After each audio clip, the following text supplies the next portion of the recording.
wardegdega daawadayaal subax wanaagsan waqtiga idin tahay waxaan idin leeyahay wanaagsan ciidanka daraawiishta Jubbaland iyo kuwa xoogga dalka Soomaaliyeed ayaa gacanta ku soo dhigay maxaabiistii ugu badneed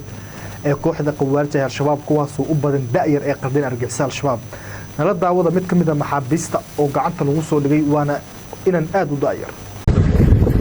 gorme ka tagay wara gorme ka tagay salam salam ila shay ila saddex saacadna ma arkin ya halku badan soo marin ay marka hore dadka ka soo qoray ka soo baxay laga soo baxay bad aan ka saayay marka xaga ka soo raacay bay ma ka soo raacay ay aba xagu digay xagu صدر يدي عاد سوى هو البوليس تسجل البوليس ما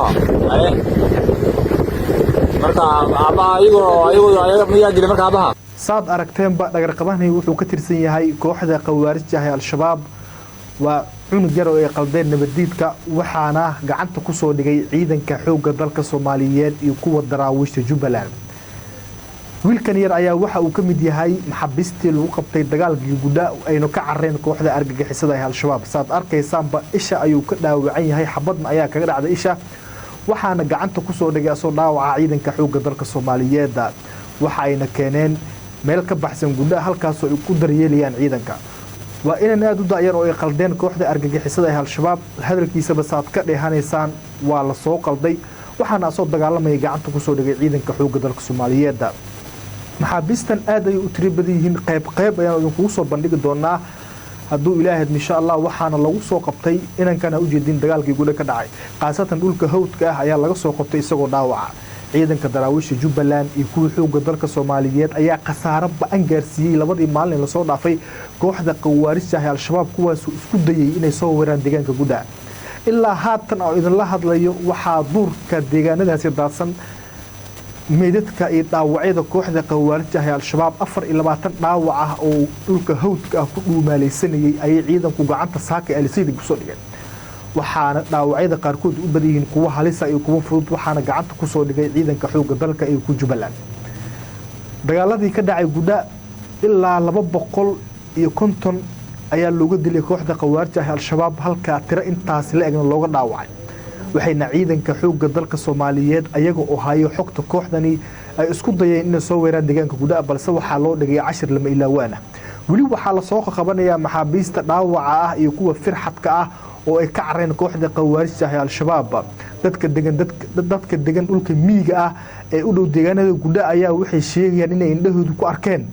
dhaawacyo ay jiidanayeen kooxda nabadiidka ah al-shabaab iyo firxadka kooxdaasi oo u sii cararaya dhanka hawdka waxaana warku sidoo kale ay sheegayaan in qaar ka mid ah baxsadka kooxda argagixisada ah al-shabaab ay galeen dhulka miyiga ah iyagoona dadka reer baadiyaha ka codsanayeen in arka ka bedelaan waxayna ka cabsi qabaan inay gacanta ku dhigaan ciidanka xoogga dalka Soomaaliyeed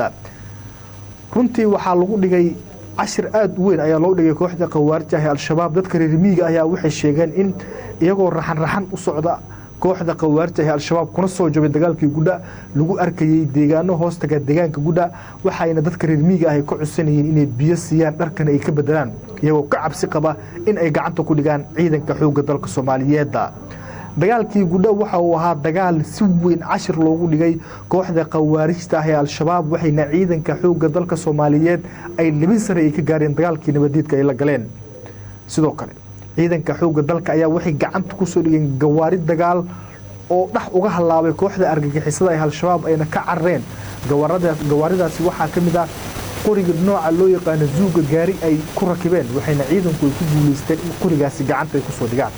waxaa sidoo kale dhulka hawdka ah laga soo gurbinayaa qoriyihii iyo rasaastii ay ka carreen iyo saanadihii military kooxda nabadiidka ah al-shabaab saaka wararka aynu ku helin tuulooyin hoostaga gudaha ayaa waxay sheegayaan in ciidanku ay soo qabteen ilaa dhowr iyo 30 qori oo noocyada kala duwan ah waxayna ciidanku ku guuleysteen in qoriyahaasi ay keenaan deegaanka gudaha waxaa sidoo kale qoriyahaasi lahaa kooxda argagixisada ah al-shabaab waana qoriyihii ay ka carreen nabadiidka dagaalkii gudaha waxa uu watay runtii dagaal waxa uu ahaa si weyn cashir loogu dhigay kooxda qawaarida ah al-shabaab iyadoona ay weligoodba ka sheekayn doonaan jabkii loo geystay nabadiidka sidoo kale waxyaabaha cajiibka leh ee hawdka deegaanadii lagu dagaalamay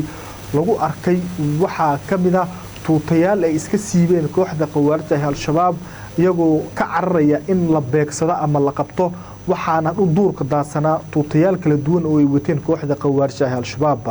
qoryo ayay ka carareen qaarkood qoryo culus ayay wateen qoryaha ay wateen waxaa ka mid ah qoriga nooca loo yaqaano randooriga u dhacay BKM-ka iyo qoryaha laga rida garbaha ee loo yaqaano zamanka iyo BTM-ka runtii jab xoogan ayaa loo geystay kooxda nabadiidka ee al-shabaab ciidanka xoogga dalka Soomaaliyeedna waxa ay ku gacan sareeyeen dagaalkii adkaa oo ay la galeen nabadiidka al-shabaab haatan oo subax la hadlayo waxaa si weyn deegaano ka tirsan jubbooyinku uga soconaya dhaqaaqyadii ugu xooganaa oo ay wadaan ciidanka xoogga dalka Soomaaliyeed ciidan aad u tiro badan oo ka tirsan kuwa danab ee xoogga dalka iyo kuwa isbishalka ee daraawiisha Jubbaland ayaa waxay abaabulka ugu dambeeyay ee ka wadaan deegaano iyo tuulooyin dhaca jubbooyinka waxayna ciidanku ku raad joogaan ama ay tagi doonaan goobihii laga soo abaabulay weerarkii nabadiidku ay ku qaadeen deegaanadaasi waxayna sidoo kale ciidanka xoogga dalka Soomaaliyeed ay ku guuleysteen in goobo hor leh oo ka tirsan gobolka Shabeelle oo ka tirsan gobolka Jubbada Hoose aan dhahay ay ciidanku ku guuleysteen in fariisimo nabadiidku halkaas ay ku lahaayeen ay ku weeraraan haatana idin la hadlayo howlgalladii ugu xoogana ayaa waxa ay ka soconayaan deegaano iyo tuulooyin dhaca degmada Bu'aale ee gobolka Jubbada Hoose waxaana halkaasi ka soconaya howlgalladii ugu cuslaa oo ay wadaan ciidanka xoogga dalka Soomaaliyeed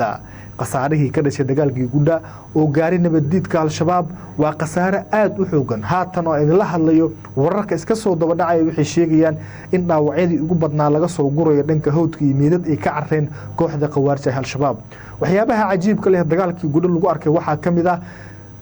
caruur aan ku qiyaasnay da'doodu in ay ka yar tahay 15 sano ama ay ka yirihiin 15 sano ayaa laga soo qabtay iyagoo dhaawac dhulka hawdka ah oo runtii aad ugu dhig baxay waxaana hadda dabiib u sameynaya ciidanka xoogga dalka ee kuwa daraawiisha Jubbaland caruurtaasi waxaa soo qalday kooxda khawaarijta al-shabaab sidoo kale wararka ayaa waxay sheegayaan in meedadkii ugu tirada badnaa ay ku jiideen dhulka hawdka ah ay nabadiidku halkaasi uga carreen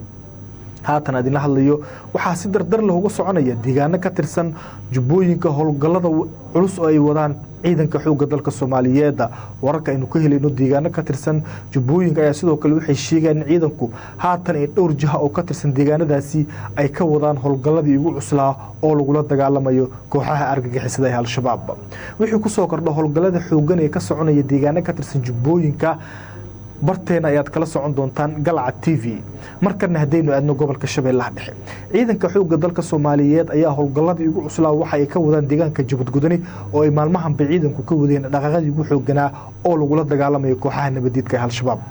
Jabadgudani waxa ay ka mid tahay goobaha ay ciidanku howlgallada ballaaran ay ka sameeyeen waxayna ciidanka xoogga dalka Soomaaliyeed ay ku guuleysteen in ay saaki qaarijiyaan tiro badan oo ka tirsan nabadiidka al-shabaab kuwaas isku abaabulay tuulooyin hoostiga deegaanka Jabadgudani Shabeellaha Dhexe waxa ku sugan taliyaha ciidanka xoogga dalka Soomaaliyeed Generaal Odawa Yuusuf Raagi waxa uu saraakiisha xoogga dalka Soomaaliyeed oo kula kulmay deegaano hadda aan magacooda sheegi karin sababa arimaha ciidamada ah awood waxa uu sheegay in saraakiishan uu amray in sida ugu dhaqsiyaha badan loo bilaabo gulf xoogan oo ka dhana kooxaha nabadiidka ee al-shabaab jananka ayaa saraakiishu kula dardaarmay in ay dhaqaaqaan aynu ku dhaqaaqaan goobo kasta oo lagu tuusan yahay aynu ku dhuumaaleysanayaan nabadiidka wararka ayaa sidoo kale waxay sheegayaan in ciidanka xoogga dalka Soomaaliyeed ee haatan dhowr jiha ay ka weerareen degmooyinka masaajid Cali Guduud iyo Aadan Yabaal halkaas oo ay ku dhuumaaleysanayaan nabadiidka al-shabaab saraakiisha in xiriirka la sameeyay ayaa inuu xaqiijiyay in ciidanku haatan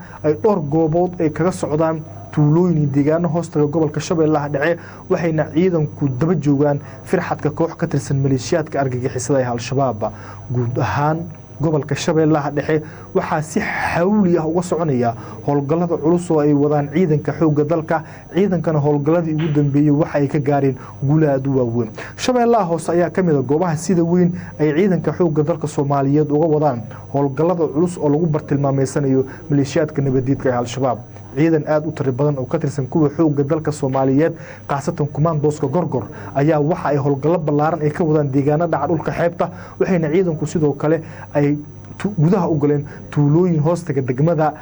baraawe ee gobolka shabeellaha hoose halkaasoo lagu tuhunsan yahay inay ku dhuumaaleysanayaan kooxda argagixisada ee al-shabaab saraakiishan la xiriiran ayaa inoo xaqiijiyey in haatan ay wadaan gulufyadii ugu xooganaa oo ka dhana nabadiidka al-shabaab iyadoona ciidanka xoogga dalka soomaaliyeed ay ku guuleysteen in dhowr jiha oo ka tirsan gobolka shabeellaha hoose ay kaga dhaqaaqaan kooxaha argagixisada ee al-shabaab waxayna ciidanku ay ku guuleysteen deegaanadaasi inay ka nadiifiyaan nabadiidka al-shabaab sidoo kale howlgalladu waxay ka socdaan deegaano iyo tuulooyin dhaca gobolka hiiraan